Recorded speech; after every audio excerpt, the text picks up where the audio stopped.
Tonight on CBC Vancouver News. Demanding an apology from a downtown Vancouver hotel. It is telling Indigenous people that we don't belong in their space, even if we're paying guests. A local group claims a cultural advisor needed to use the washroom, but was refused.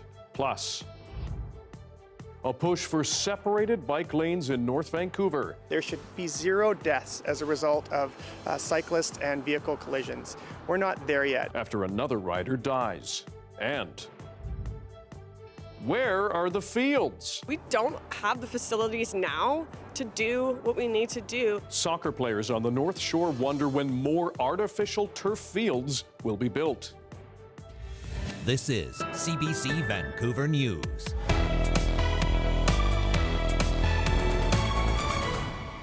Good evening, I'm Dan Burritt. Anita is away tonight. Local Indigenous groups are seeking an apology from the Hyatt Regency Hotel downtown after they say a staff member didn't allow a cultural advisor to use the washroom. The BC Association of Aboriginal Friendship Centres says the incident happened last month. As Yasmin Gandam explains, members say the man was refused access. The hotel, though, says the washroom had just been closed. The Hyatt Regency is in business to provide hospitality, not hostility.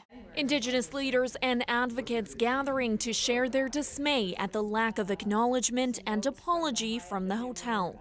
What we experienced from this hotel is that it is telling Indigenous people that we don't belong in their space, even if we're paying guests. The incident took place during a gathering of 25 Aboriginal Friendship Centres.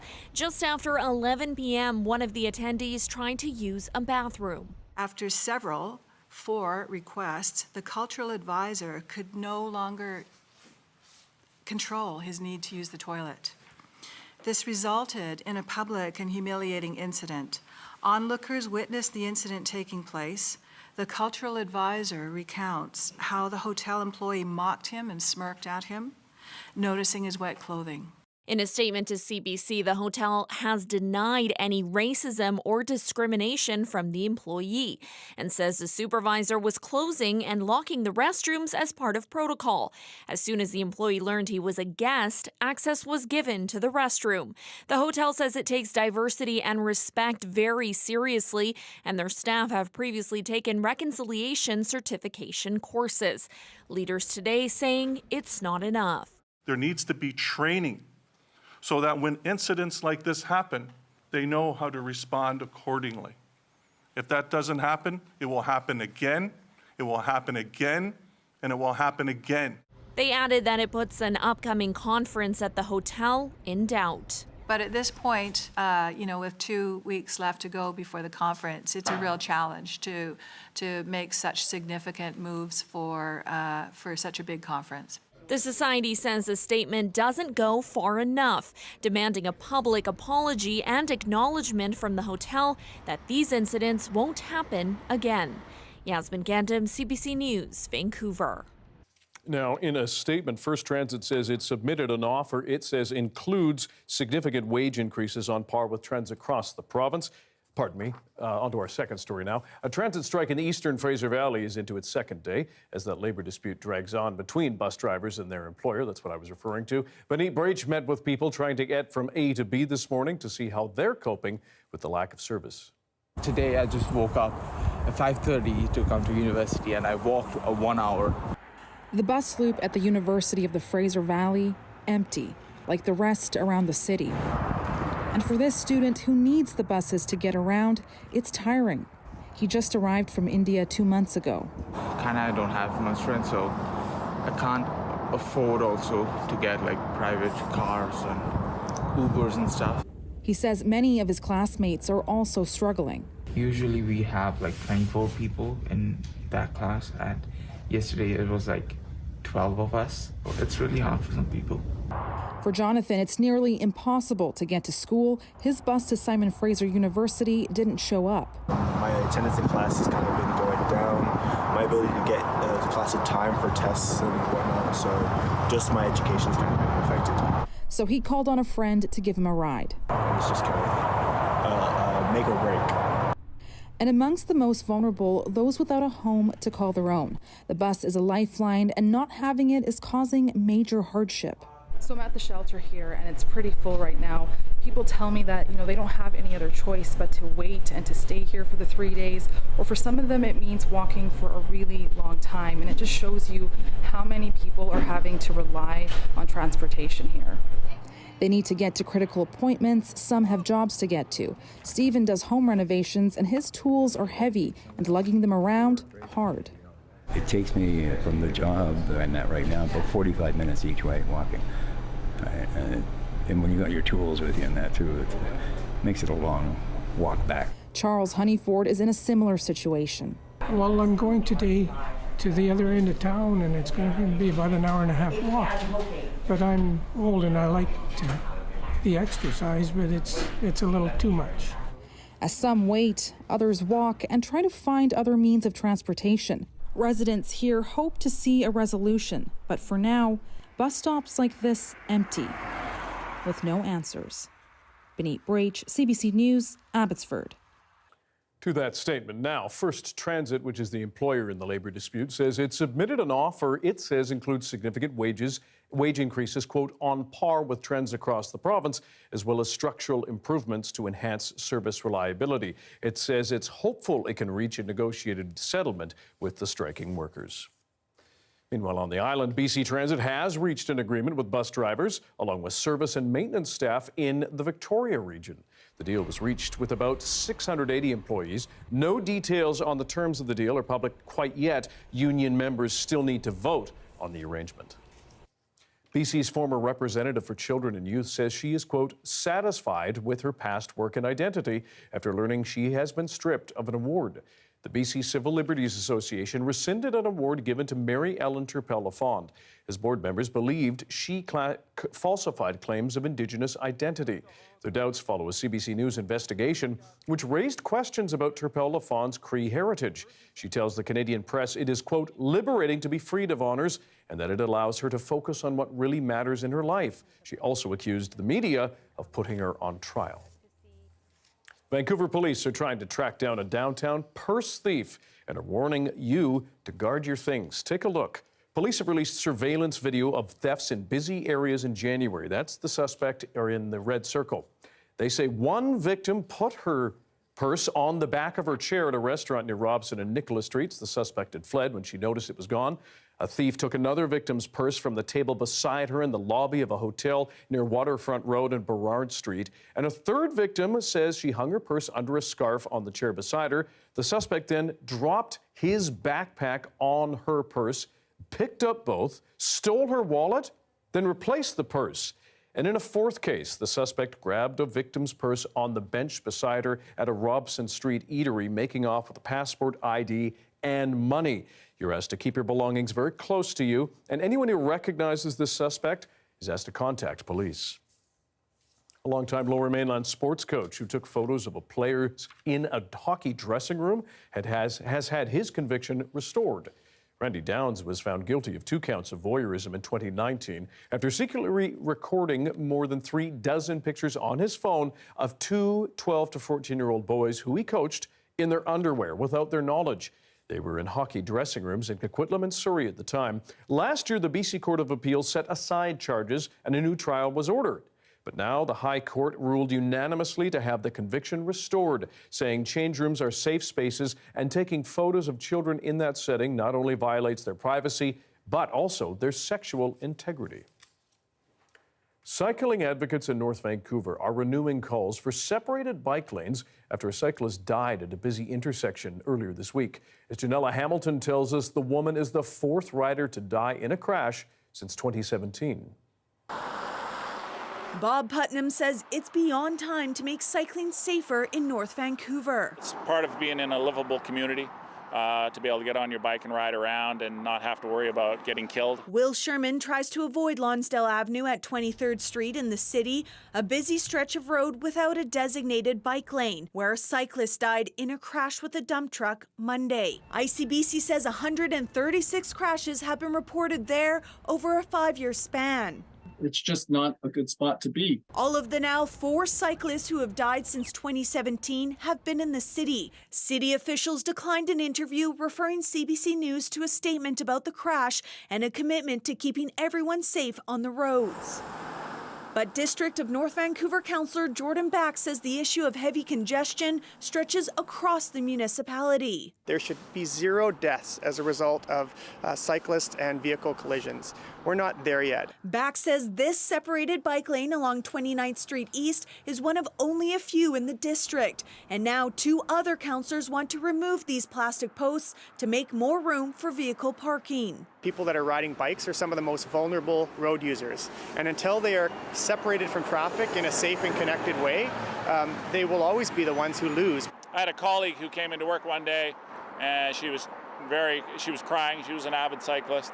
She almost got taken out by a big truck along this very road here. Putnam says they need more, not fewer, separated bike lanes along busy routes, like here on Mount Seymour Parkway. This road has been on the official community plan to put a bike lane in for 15 years. District Councillor Catherine Pope claims to keep property taxes low, staff has deferred several active transportation projects from the draft budget. One of them is the Spirit Trail, which has been on the books and being discussed for over a decade. Stephen Lake says the Spirit Trail extension will eventually connect Deep Cove to Horseshoe Bay and be safer. The only ways to get there by bike today are on major arterial highways when you're competing with traffic driving at 80 kilometers an hour. A petition to complete the trail has close to 1,000 signatures. In a statement, District Mayor Mike Little says no firm decisions have been made yet and new funding is coming from the province. District Council will start voting on the budget next week. Janella Hamilton, CBC News, North Vancouver.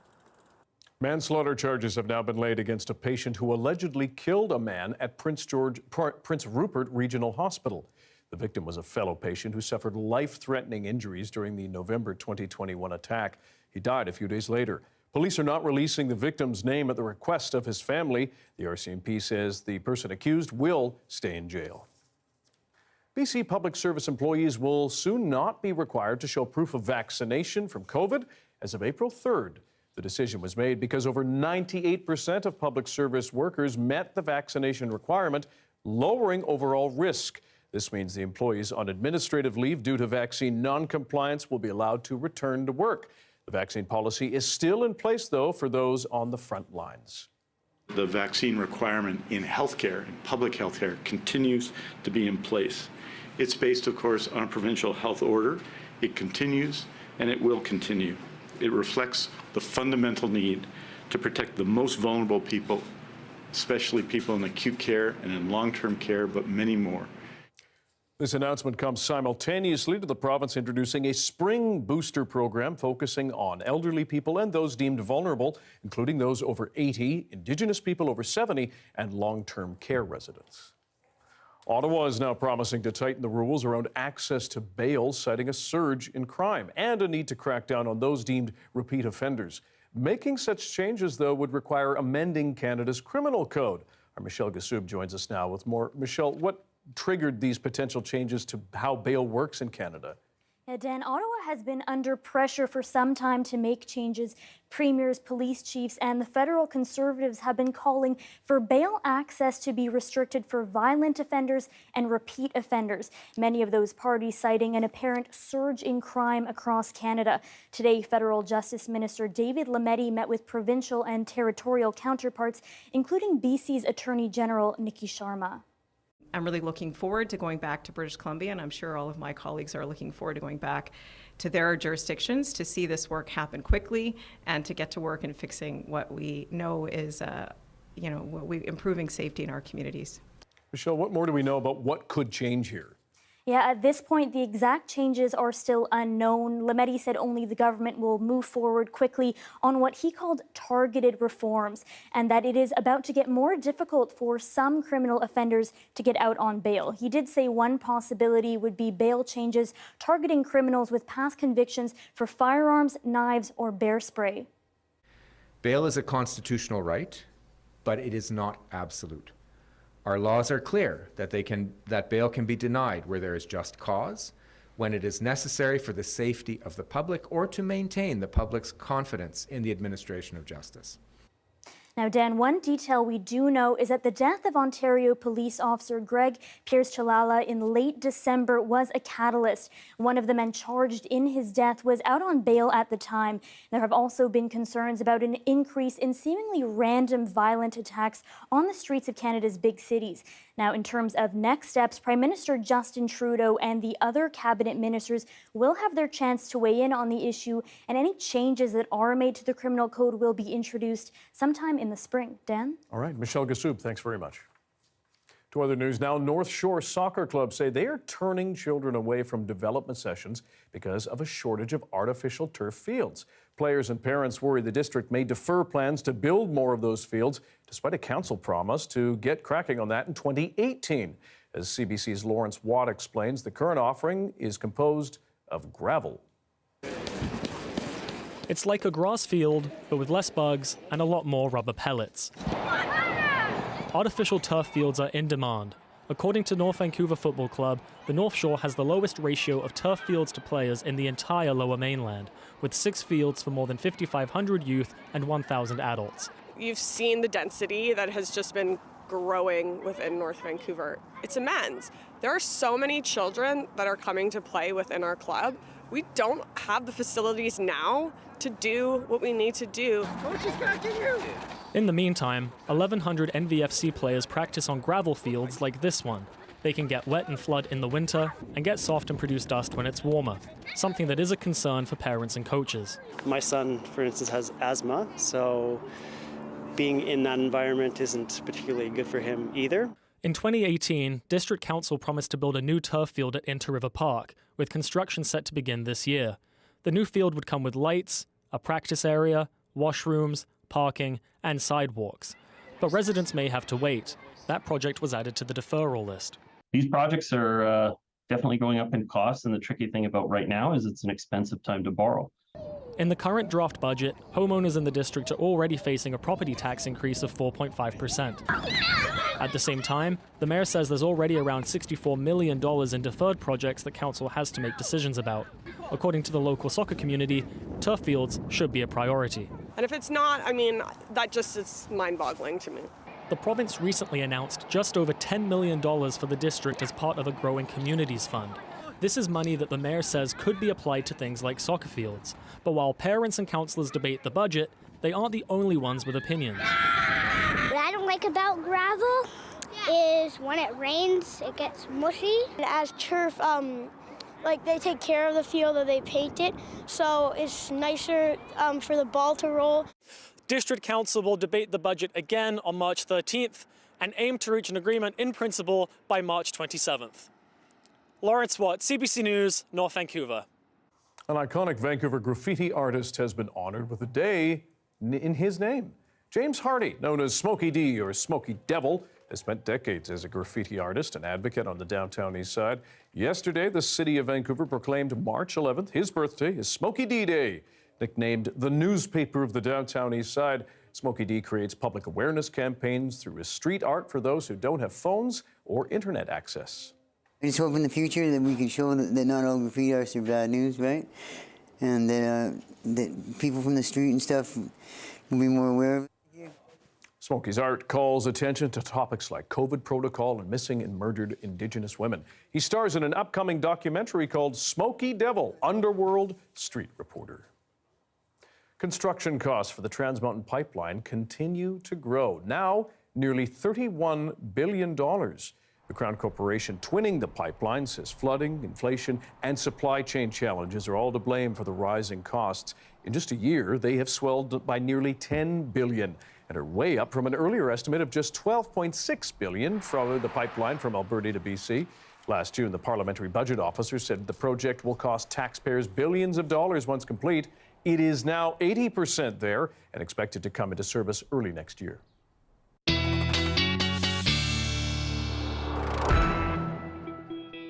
Time for our BC-wide weather forecast tonight from Jules Desjardins, the weatherman from Radio-Canada. Jules, good to see you. Thanks for doing this. What do we get this weekend? Yeah, it's my first time in English, so bear with me. It might be different. You'll do great. Yeah, well, the weekend is going to be gray with scattered showers. Temperatures will be lower than seasonal. We can see a little bit of rain on the southwest, but that's not the main system. The main system is going to be tomorrow. It's that one close to the northwest of the province. Temperatures are going to be close to 0 tonight, especially for the center of the Vancouver Island. We have some rain, but not a lot of millimeters tonight. Wind are going to be very low. Rain and snow for the southwest of the province, especially for the south of the Rockies.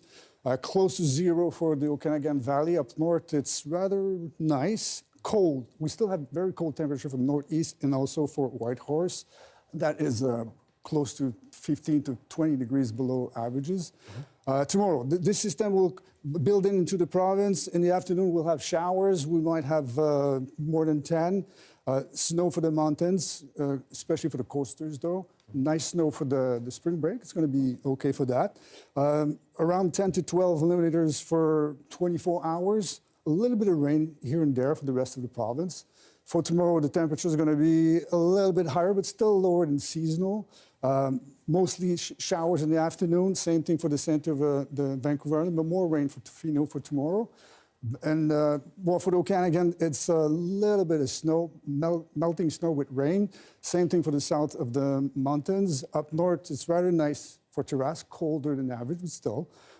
Nice day for Whitehorse. And for the next few days, this is the... Plus ça change. It's not going to change a lot. It's going to be rain, especially on Monday. We might have more than 20 millimeters, but a little bit of sun on Tuesday. We will take it where we can get it. Jules, merci. Thanks for joining us. Au revoir. The province has promised more funding for addiction recovery. But what does that model look like up close? After the break, we're going to take you inside a local recovery center where we speak with clients about their treatment. You'll want to see this.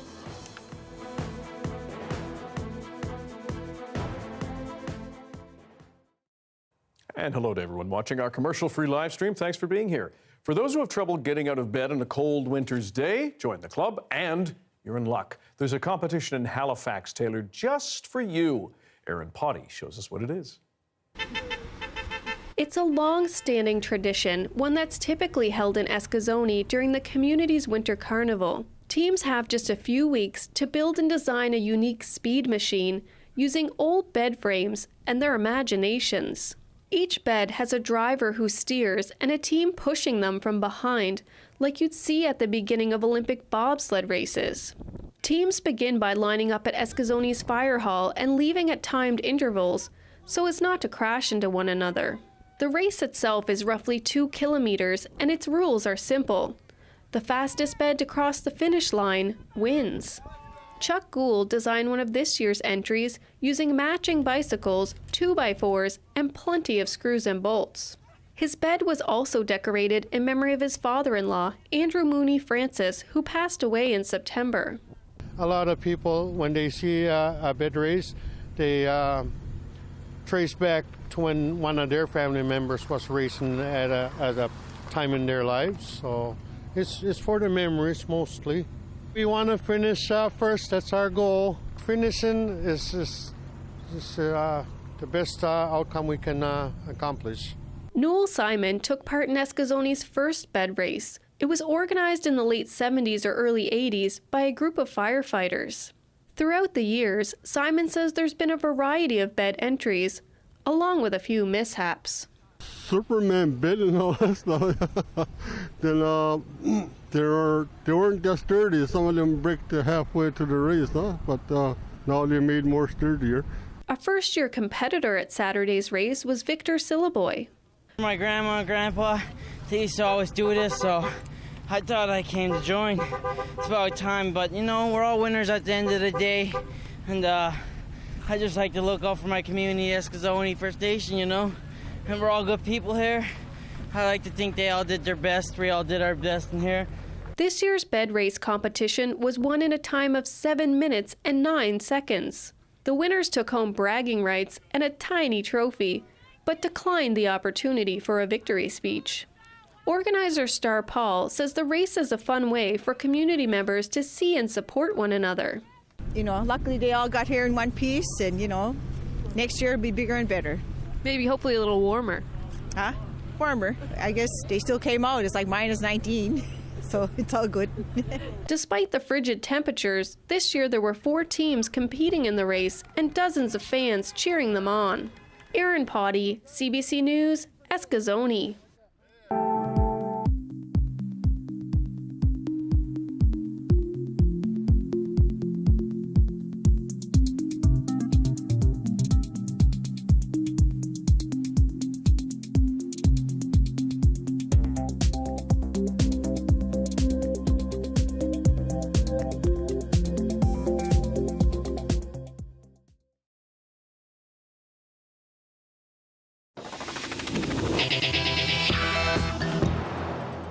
A BC company that recently announced and then retracted plans to commercialize cocaine could be taken to court.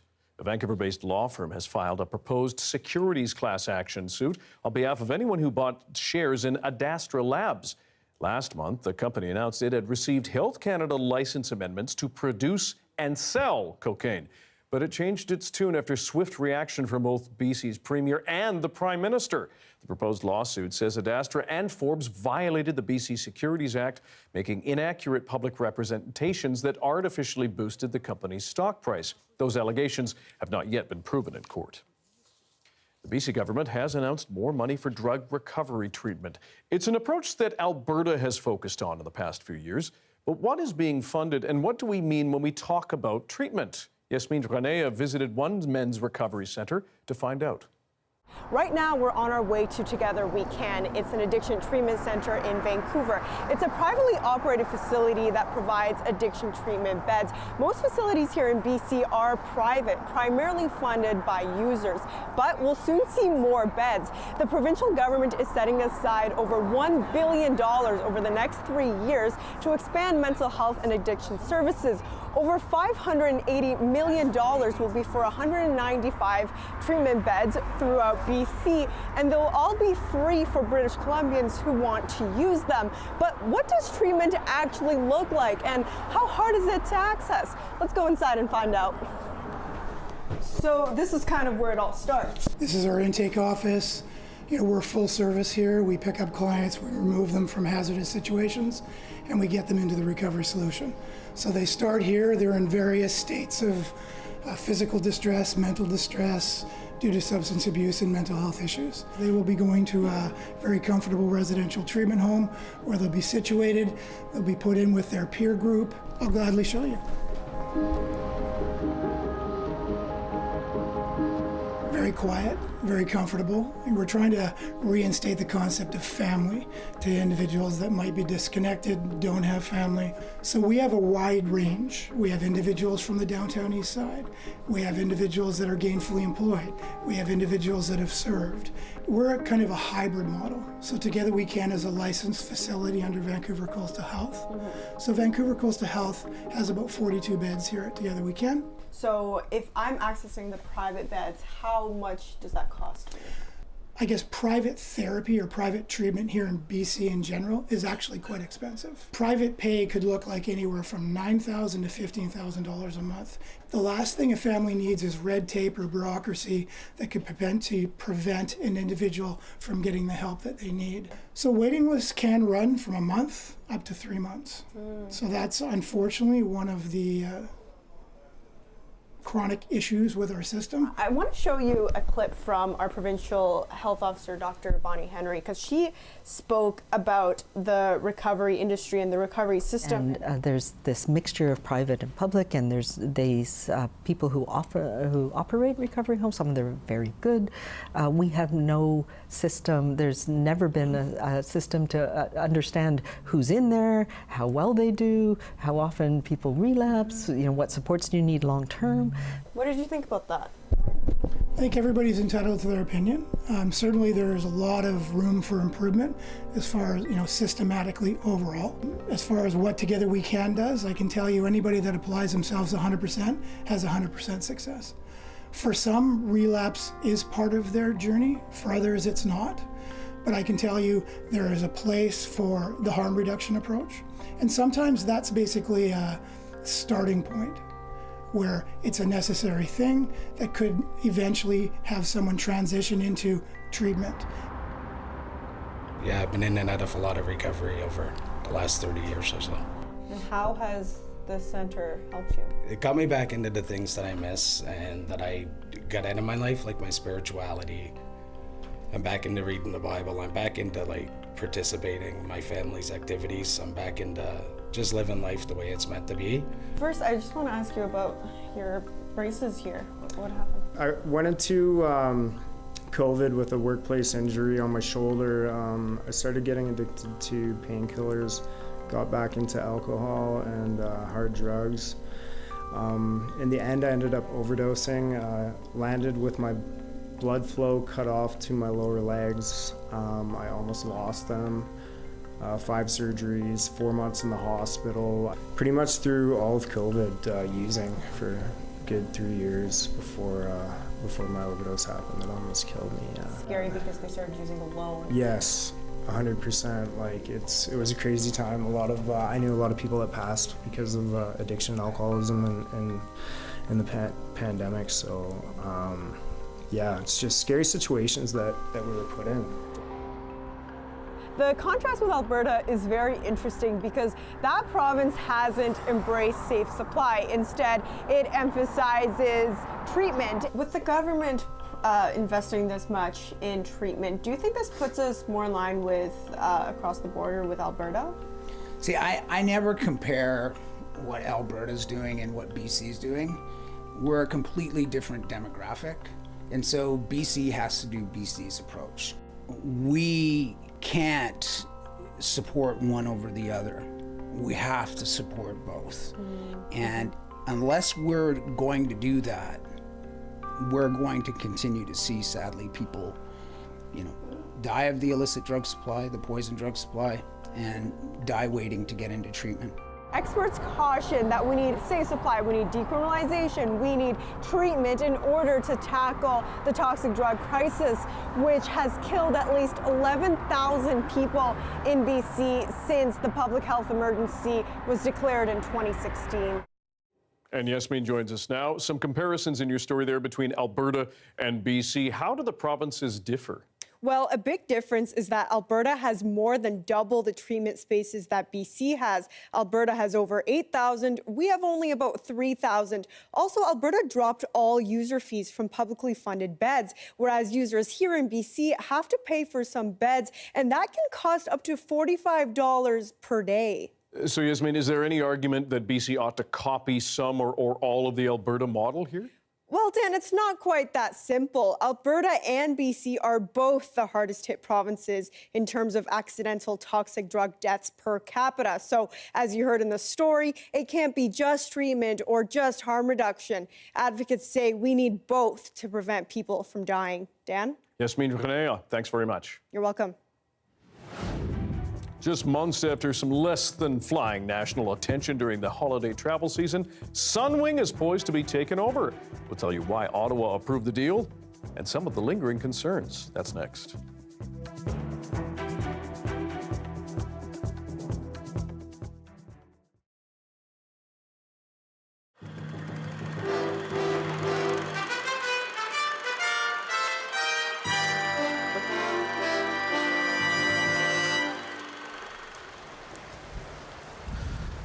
The boom of a 150-ton crane lies in Vancouver's False Creek, with its engine house on the bottom after the barge it was on was towed under the Cambie Street Bridge. The crane's superstructure hit a sign warning of limited height and then struck the concrete bridge structure. The crane then collapsed into the water. What caused the accident? Was it a wrong guess for the tide or what? That would be our guess, a tide error. The accident happened right at the highest tides of the year, 15 feet 6 inches. But there's one other factor. There were 30-knot winds outside False Creek, and that pushes water into False Creek, water that can't escape. And Coast Guard sources say that can raise the level of the tide by 1 meter or more.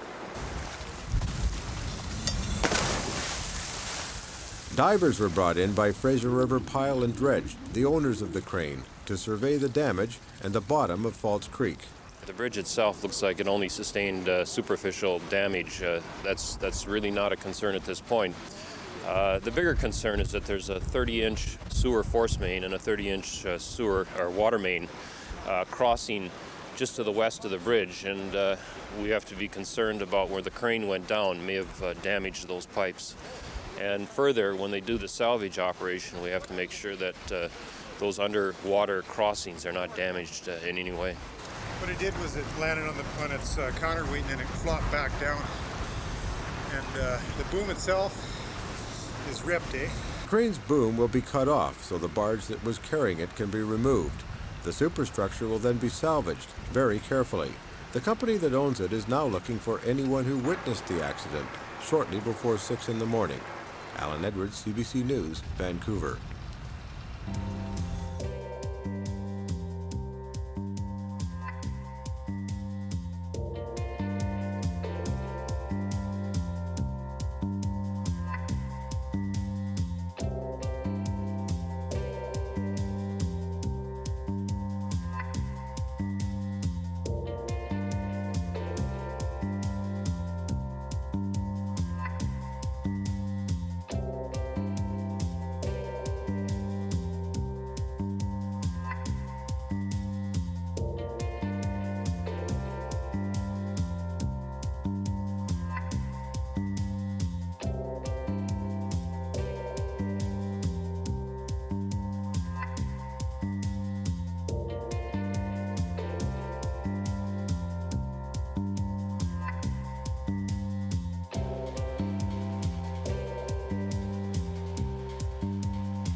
Land Back is a CBC original podcast where we uncover land theft in Canada and look at how Indigenous people are taking it all back. And that's what empowered nations and empowered people to just literally steal land. This is a consequence of your actions.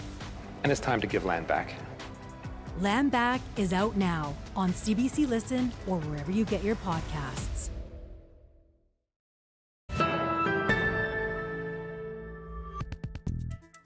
The federal government is now launching public consultations for a foreign agent registry. For some Chinese Canadians, it's a move that is long overdue. And as Ashley Burke explains, there's hope a registry might alleviate alleged intimidation by Beijing. Many in the Chinese Canadian community are afraid to speak publicly about Beijing's attempts to interfere. But today, several took a personal risk to tell MPs the threat is real. China controls everything. They know everything.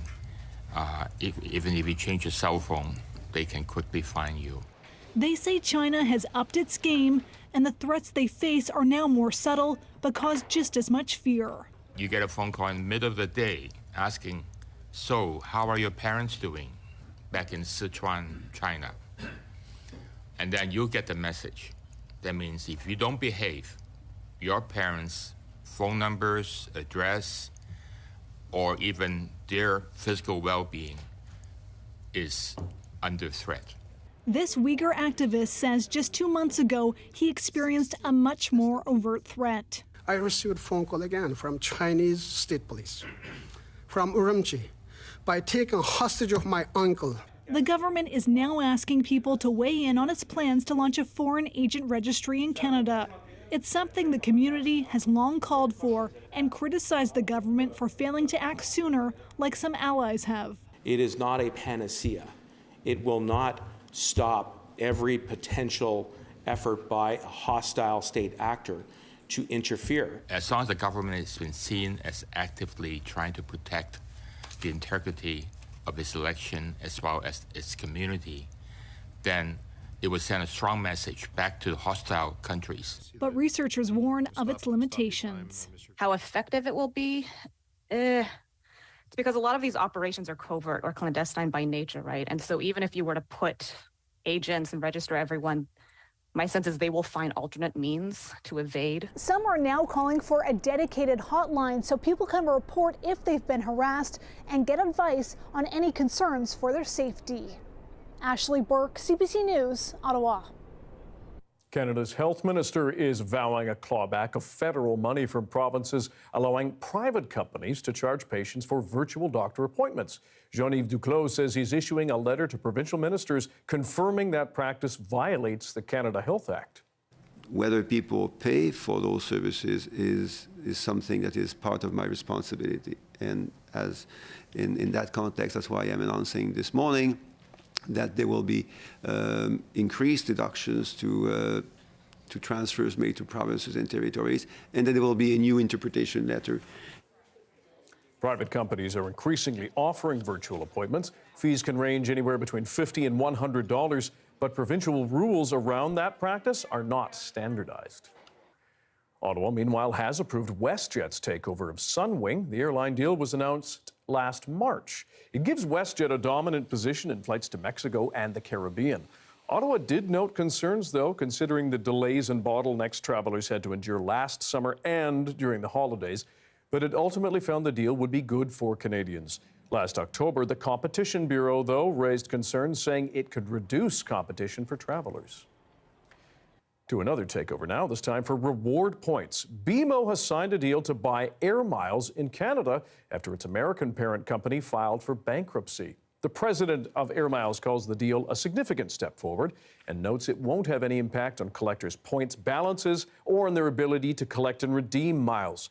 Air Miles is one of the largest loyalty programs in the country with nearly 10 million active accounts. That's about 2/3 of Canadian households. But in recent years, it's lost a string of big retailers.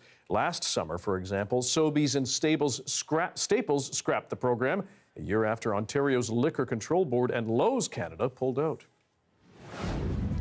Most British Columbians, nay, people, know to point their skis down the mountain. Ever thought of doing the reverse? We'll introduce you to the fledgling sport of ski mountaineering. Next.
We're sharing really important information with the public, and I feel like this is exactly what our job is, especially as the public broadcaster, especially in morning radio.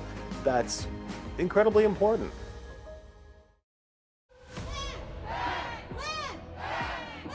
Land Back is a CBC original podcast where we uncover land theft in Canada and look at how Indigenous people are taking it all back.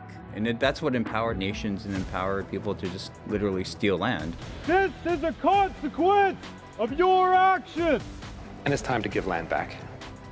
Land Back is out now on CBC Listen or wherever you get your podcasts.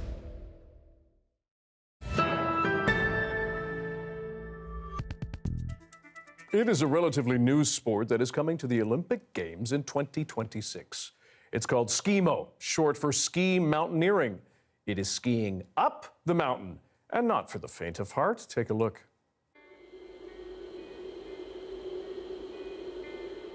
You can almost meditate once you're out there. Once you get into the rhythm of climbing the mountain, it can't compare to taking a chairlift up the mountain. It's a different kind of feeling. Ski mountaineering and ski mountaineering racing is still a very young sport in Canada. We're a very welcoming community. We come from different sport backgrounds. We're runners, we're bikers, we're skaters, we're biathletes. And we all come together for the love of the sport. And this is our story. Skimo is different from just conventional downhill lift skiing because we ascend the mountain or go up the mountain with skins on our feet to propel us up. So skins are basically like sticky carpets that give you traction only on the up. They don't allow you to slide down. So it's amazing. We can climb 40, 50 degree slopes without sliding back at all. So that would be really what differentiates it, is we're self-propelled up as opposed to a chairlift. A lot of the time we're pushing near max on the uphill, so our anaerobic threshold is just redlined. Some of the best athletes in our sport have some of the highest VO2 maxes in the world.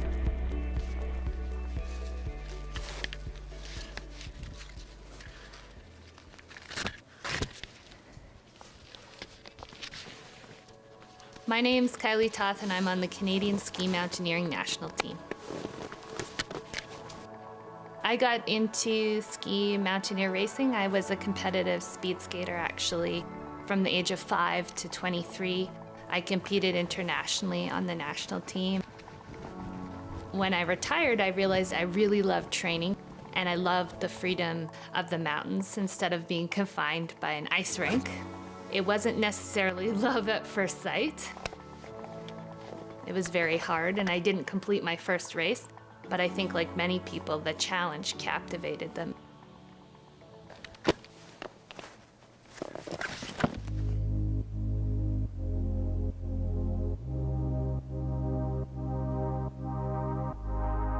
I race for myself.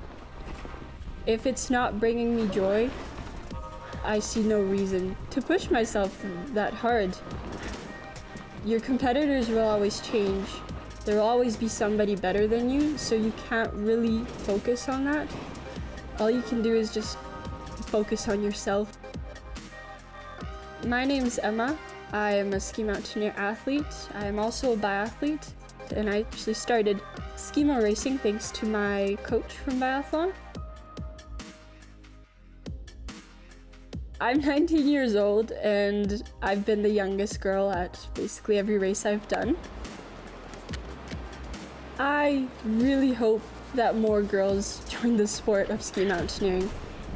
It's a sport mainly dominated by men, and I hope that some girls decide to start kicking butt, because we can do it too. It's scary, but we can do it.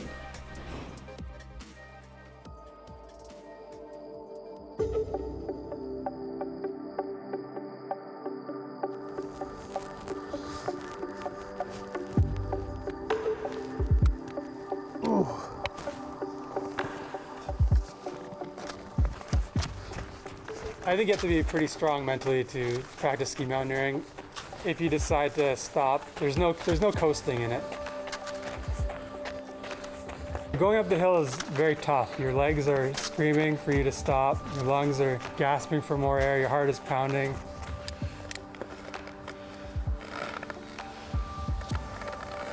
So you push off from the top. You feel the wind on your face, and then you feel your skis slicing through the snow, and your skis go wherever you want them to go. So my name is Peter Knights. I'm a ski mountaineering athlete. I got started because I used to race mountain bikes and wanted something to do in the winter. I've been doing this for over 10 years now. I was actually diagnosed with testicular cancer last year. When you're sitting in the chair for a couple hours getting the IV infusion, all you can really think about is just getting out there again.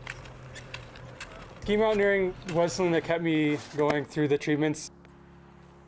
I left my skis in my living room just so I could see them every once in a while. This year I've been getting back into ski mountaineering and trying to work back up. I keep looking at my times and my performances from before, and I'm trying to hit those as well and hopefully surpass them in the future. This sport can be trained for entirely inbounds out of avalanche danger. We just need more access to ski hills. A lot of ski hills don't allow us to walk uphill. In order for the sport to grow in the future, I hope that access will be better and we'll see more youngsters out there. I think you should cheer on Team Canada at the Olympics for ski mountaineering because we are an underdog in this sport. The sport doesn't have a lot of history here compared to Western Europe. What's more Canadian than being out in the outdoors in the snow in the winter? This sport has a lot of opportunity for more Canadians to join. They've become a fixture in offices across the country. Foster cats. We'll take you inside the program and why it could be life-changing for the four-legged friends. You'll want to see this.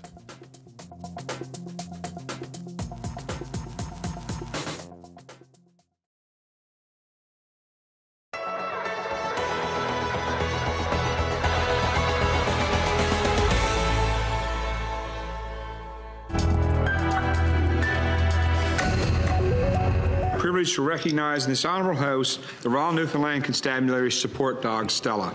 Starting in 2020, Stella the Portuguese water dog was just about everywhere, in the community and on social media. Mental health is a priority. As well, she will be not only out in the community, but as well with different organizations. Stella was seen side by side with her handler, a constable who suffers from post-traumatic stress disorder from the job.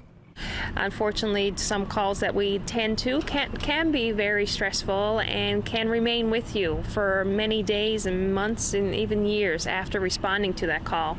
In the years that followed, Stella and Fagan were given a Canadian Mental Health Award, traveled to Ohio to become a certified therapy dog. She was trumpeted by the RNC and by government as being part of the future of mental health support in policing. And I ask all honourable members to join me in welcoming Stella to the RNC and Justice family. Part of that family includes victim services. And last June, Stella was used for the first time to comfort a complainant in court during a sexual assault case, one of the dog's intended purposes. This internal document, a glowing review of Stella at work.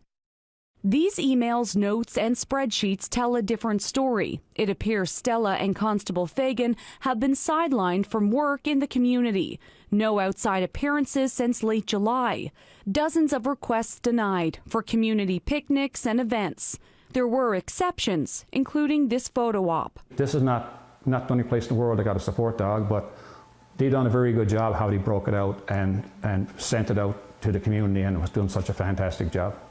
Jim Hines is a businessman and philanthropist. He privately funded the dog, her training, and a vehicle. He was worried about the future of the program and contacted the Minister of Justice. I told him that I was concerned about Stella because in a conversation I had with Chief Roach, he referred to Stella as the RNC mascot. And that was very That was very uncalled for. That officer was injured. That little dog made her smile and made her happy. You know, she whispered in my ear the first number of minutes. She said, "You saved my life." And now, you know, and he called her a mascot. These documents show concern behind the scenes too, but reassurances from the minister himself that the program was not finished. The RNC isn't talking about this program, at least not to CBC. In an interview with The Telegram, Chief Patrick Roach named the Support Dog program in a list of current mental health initiatives at the force. John Hogan isn't talking either. In a statement, the Justice Department says the RNC makes operational decisions, not the minister, and that a working group has been established to evaluate current wellness programs. Ariana Kellen, CBC News, St. John's.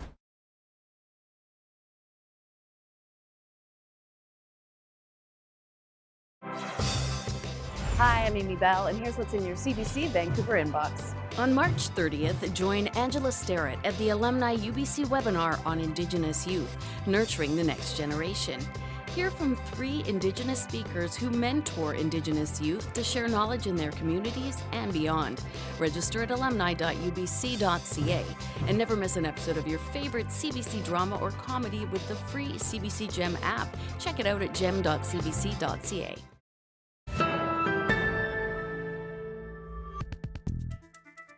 To be honest, they won't be much help filing TPS reports or remembering their cover sheets, but a program to bring foster cats to the office has been embraced by Canadians across this country. It could be positive for the humans and the felines who need that forever home. I love cats. Less office stress, because it is calming when you see the cat, because right away you're, oh, kitty, kitty, and you want to pet it. So it, you know, it takes your mind off of maybe something you're stuck on at that certain time, and then the cat walks by, then you can refocus instead of being frustrated. No, it doesn't distract at all. Cats are, they only meow. But no, he doesn't distract us at all. We here at the SPCA are always full on cats. We always have a ton of cats who need homes. Even when they're waiting for their forever homes, they go into foster care. We do have a lot of cats right now who have a URI, which is essentially just a kitty cold. So it's really beneficial for those cats to go out of the shelter where it's less stressful, and they can recover much faster in a less stressful area than the shelter. We supply all basic supplies for the cat, so anything from food to litter boxes, we provide all that. We also provide all medical care. We only ask that the office is available to have the space for the cat, so space for its food and water dish, its scratching post if it needs one, a litter box, toys, all that kinds of stuff. We also recommend that the cat has a small area to escape to if it ever feels overwhelmed. A dog is a little different because you don't know how a dog's going to react to a human. Most cats are pretty tame. You'll know right away when a cat's not tame. This is the time of year where we really start to see litters coming in, so we're kind of ramping up for this busy season here. So it's always helpful to have foster homes to send them out to in preparation to make sure that we have space for those incoming new cats. They usually are fine on their own for the evening. For weekends, we do recommend, if you're closed, we recommend someone coming in and visiting the cat on a regular basis throughout the weekend, or if someone is willing, they can take the cat home with them. Cats need people. Yes, I know you're wondering, and yes, the answer is we do need a newsroom cat. We're open 7 days a week, just saying. All right, scientists from Simon Fraser University are studying a fossil of a giant ant the size of a small bird near Princeton. We don't need one of those there. They said the discovery is giving clues about British Columbia's ancient climate. The fossil is of a giant queen ant called Titanomyrma. The big critters were about the size of a sparrow with a 1-foot wingspan and last lived over 50 million years ago. Princeton's Beverly Burlingame found the incredible insect with help of Kathy Simpkins of the Princeton Museum. This is only the second time it's been found in North America. Experts say the large ants tend to favor hotter climates, so the find raises questions about BC's ancient climate.